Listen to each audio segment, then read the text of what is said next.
The metro is the beating heart of the city of Paris. Iconic in its design, each metro stop bears a person's name, an event, or a landmark that helped shape France and her culture that we know today. In this podcast, we will take the metro to the Enlightenment, past the French Resistance, through the Franco-Prussian War to the Revolution. We will stop at great intellects, artists and innovators and discover how France and Paris were made and the people that made her. Let's travel through French history one station at a time. Welcome to Metro Stop Podcast. All human wisdom is contained in these two words: wait and hope. That's a quote from the Count of Monte Cristo. Imagine this: a man wrongfully imprisoned, betrayed by his friends, stripped of love and freedom. He spends years in a dungeon, plotting not just escape, but transformation. When he returns, he's no longer Edmond Dantès. He's the Count of Monte Cristo, rich, mysterious, and terrifyingly precise in his vengeance. This wasn't just fiction.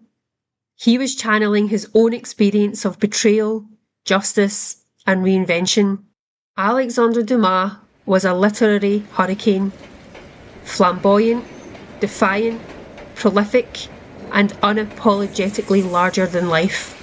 His story isn't just about his novels. It's about living boldly, writing furiously, and reshaping French literature. This is Metro Stop, and I'm your host, Kelly Blair. Alexandre Dumas is a station on Line 2, on the border of the 20th and the 11th arrondissement, so it's kind of in the Bobo east of Paris. Opened on the 31st of January 1903, it was originally called Bagnolet. It was changed to Alexandre Dumas in September 1970. Dumas didn't just write heroes, he performed them. He was Edmond Dantès in Exile, Athos in Elegance, and D'Artagnan in Bravado. Born in 1802 in Villers-Cotterêts, Alexandre Dumas didn't just inherit his father's name, he inherited his defiance. His father, General Thomas Alexandre Dumas, was a black hero of the French Revolution, a man who stood for liberty and died betrayed by the very republic that he served.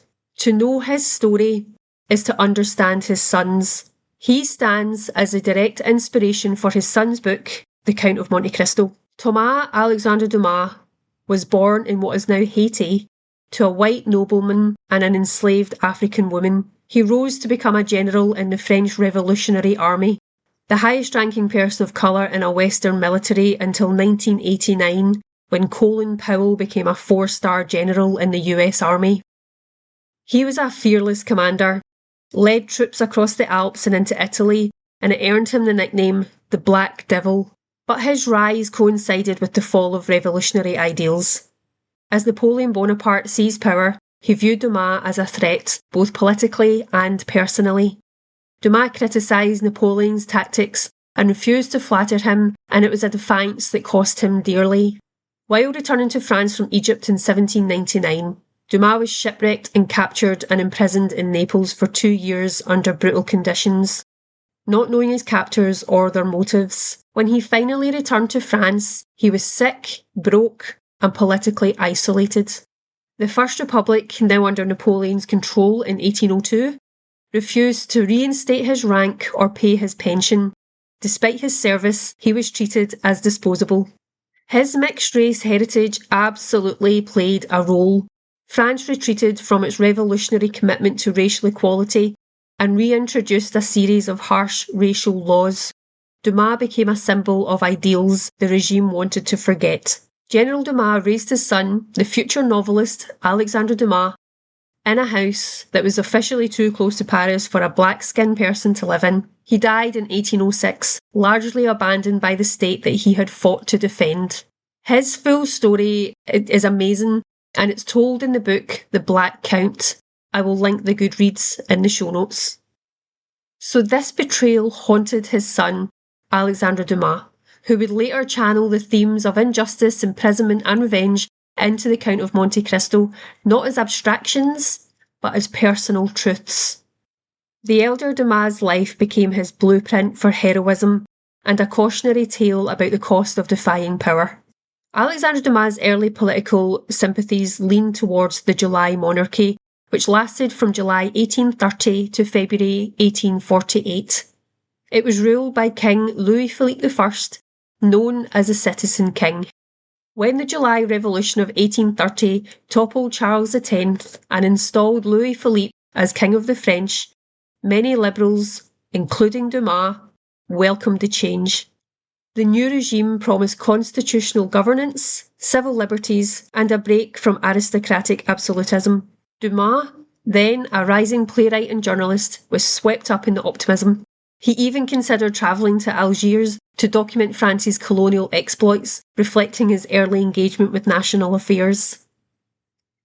Louis-Philippe from the House of Orléans styled himself as a citizen king, and Dumas, whose father had fought for the Republic, saw in him a chance for France to reconcile monarchy with modernity. Dumas' early works, especially his historical dramas, often echo themes of the justice and resistance aligning with the liberal spirit of the July monarchy. But the romance didn't last.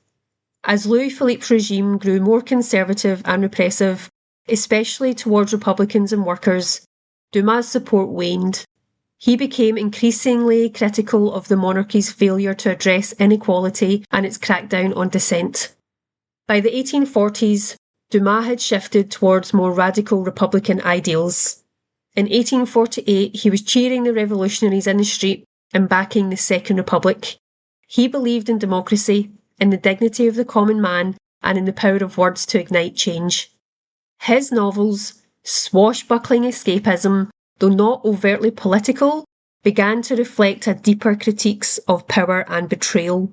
The Count of Monte Cristo and the Three Musketeers, written during this period and published in 1844, can be read as a veiled indictments of corrupt institutions, the abuse of power, honour, and rebellion against the corrupt authority. As revolutions stirred and regimes fell, he followed with 20 years after in 1845 and The Man in the Iron Mask to complete his Musketeers trilogy, and the Vicomte de Bragelonne in 1847, chronicling ageing heroes in a world that no longer fit them. La Reine Margot in 1845 and Georges in 1843 revealed his fascination with racial identity, religious conflict. Each novel was a mirror that reflected Dumas' own battles with fame, race, and exile. One of the most persistent shadows over Dumas' legacy was the accusation that he didn't write all of his famous work. His collaboration with historian Auguste Maquet was fruitful. Maquet provided historical scaffolding, and Dumas added drama and dialogue. But critics accused Dumas of exploiting Maquet, and rumours swirled that Maquet was the true author of The Three Musketeers and The Count of Monte Cristo. Dumas dismissed the claims, insisting that Maquet was a researcher, not a creator. Still, the suspicion lingered for decades. Flush with success, Alexandre Dumas began construction of the Château de Monte Cristo in 1844 and completed it in 1847. Dumas commissioned architect Hippolyte Durand to build his dream residence in Port-Marly just outside of Paris. He built his Château de Monte Cristo not just as a home, but as a monument to his imagination, a place where fiction spilled into reality. The estate featured a neo-Renaissance chateau, an English-style park, secret passages, and a miniature Gothic castle called Château d'If, named after the prison in Monte Cristo. It was theatrical, romantic, and utterly unique. Dumas lived as passionately off the page as he did on it. He was known for his charm, wit, and theatrical flair, which made him irresistible in the Parisian salons and the literary circles. His romantic life was a whirlwind. He had numerous affairs with actresses and aristocrats and artists, often simultaneously. He once joked that he could write a novel in one hand and cradle a mistress in the other. Though the claim that he fathered hundreds of children is likely exaggerated, he did have at least 4 known children, including the celebrated writer Alexandre Dumas fils, born out of wedlock. A side note here, in everyday French naming, people don't usually add fils or père to their names. Instead, you'll see it in reference works, biographies, or on official documents, or when both father and son are famous, like in this case. So yeah, fils is essentially the French equivalent of junior, but it's really not that common in daily life, and it's more tied to famous figures or formal writing. The relationship was complex. Dumas Sr. was proud of his son's success, but distant and often absent.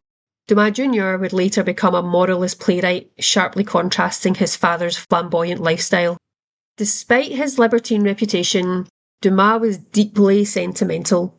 He wrote love letters and lavished gifts, and often supported his lovers financially. His Chateau de Monte Cristo wasn't just a writer's retreat, it was a stage for his personal dramas. He hosted lavish dinners, entertained guests with stories, and surrounded himself with art and books and beauty. And yet behind the grandeur was a man constantly in debt, borrowing even when earning, and often fleeing financial ruin. His private life mirrored his fiction, full of passion, betrayal, loyalty and reinvention. He was a romantic hero, a flawed father. His life was a whirlwind of creativity, but also contradiction. He was generous to a fault, giving away money he didn't have, supporting lovers and friends with reckless abandon. Dumas loved being adored. He craved attention, flattery and spectacle. He was known to exaggerate his achievements, embellish stories about himself, and surround himself with admirers. His vanity was legendary. He once said, "I'm not proud, but I am vain." In 1851, Dumas' extravagant lifestyle caught up with him. His Chateau de Monte Cristo, a monument to his ego, had become a financial sinkhole. Creditors circled like vultures. Dumas despised and was a vocal critic of Louis Napoleon Bonaparte, later Napoleon III, especially after the 1848 revolution. He supported the Second Republic and Republican ideals, which clashed with Napoleon III's authoritarian ambitions. When Napoleon III staged a coup d'etat in December 1851 to dissolve the National Assembly and declare himself emperor, Dumas openly condemned the move. Though he wasn't formally banished, Dumas faced intense censorship, financial strangulation, and political hostility. He fled to Belgium. While in Belgium, he founded his own newspaper, Le Mousquetaire, in 1853. But its content was suppressed, and his plays, like Le Mohican de Paris, were also censored. Le Mousquetaire wasn't just a publication, it was a declaration. It was subtitled Journal de Monsieur Alexandre Dumas. He used it to reassert his voice in a France increasingly dominated by Napoleon III's censorship and cultural gatekeeping. He used the paper to defend his reputation. He used it as a platform to respond to critics, especially those who still accused him of relying too heavily on collaborators like Auguste Macke. It was a space to write and remind readers of his literary talent. He used it to promote his Republican ideals. Though not overtly radical, the Mousquetaire carried Dumas' liberal, anti-imperial sympathies. He published essays and commentary that subtly critiqued authoritarianism and celebrated revolutionary values. But he stayed true to his brand. He wanted to entertain and enchant. Dumas filled the pages with serialised fiction, memoirs, travelogues, and fantastical tales. He blurred the line between journalism and literature, offering readers a mix of fact, fiction, and flamboyant storytelling. The paper ran until 1857. It was printed in both daily and weekly editions, and it reached up to 10,000 readers. Dumas was its heart and soul, writing, editing, and curating content with the same theatrical flair that he brought to his novels. He returned to France in the mid-1850s, but his reputation with the imperial government remained strained. In a famous 1864 letter to Napoleon III, Dumas wrote bitterly, "Victor Hugo is proscribed. Lamartine is ruined. One cannot prescribe me like Hugo, but one can ruin me like Lamartine. I am being ruined." He was getting older and wearier, but still quite prolific. Though his popularity waned in literary circles, the public still adored him. He was never admitted to the Académie Française. and it was a snub that stung. But his son, Dumas Jr., he was elected. Dumas kept writing until his death in 1870 in Dieppe in Normandy. His passing was quiet. It was overshadowed by the Franco-Prussian War. He was buried in Villers-Cotterêts, his birthplace, far from the glory that he once commanded. Dumas was a champion of justice and equality, yet lived in a world of privilege and indulgence. He was a romantic idealist who often failed those closest to him. His relationship with his son was strained, and even though they reconciled later, the emotional distance was always there. Dumas' dark side didn't diminish his brilliance. It made him human. He was a flawed titan, a man who lived as if every day were a chapter in an epic, even when the plot turned tragic. In 2002, France finally gave Dumas the honour he deserved. President Jacques Chirac led a solemn ceremony transferring Dumas' remains to the Panthéon in Paris. Chirac declared it a reparation of injustice, acknowledging the racism and snobbery that had long shadowed Dumas' legacy. There he joined Rousseau, Hugo and Zola, France's literary immortals. As his coffin entered the Panthéon, it was symbolically accompanied by the characters he had created: the Musketeers, the Count, the Rebels, and the Romantics, all marching with him into eternity. Dumas' novels were practically made for cinema before cinema existed. The Three Musketeers, The Count of Monte Cristo, The Man in the Iron Mask. These tales of swashbuckling adventure, betrayal and redemption have been adapted into dozens of films across generations. From silent movies to modern CGI spectacles, there are at least 85 film adaptations of his work. Dumas' influence goes beyond direct adaptations. His themes, revenge, justice, loyalty and identity, are echoed in everything from superhero films to political thrillers. His characters, D'Artagnan, Athos, Aramis and Porthos, have become archetypes. The loyal swordsman, the brooding noble, the comic relief. Their motto, "All for one and one for all," is now a cultural catchphrase. Translated into over 100 languages, Dumas' works are read and watched worldwide. His mixed-race heritage and outsider status make him a symbol of resilience and brilliance in the face of prejudice. This is Metro Stop Podcast.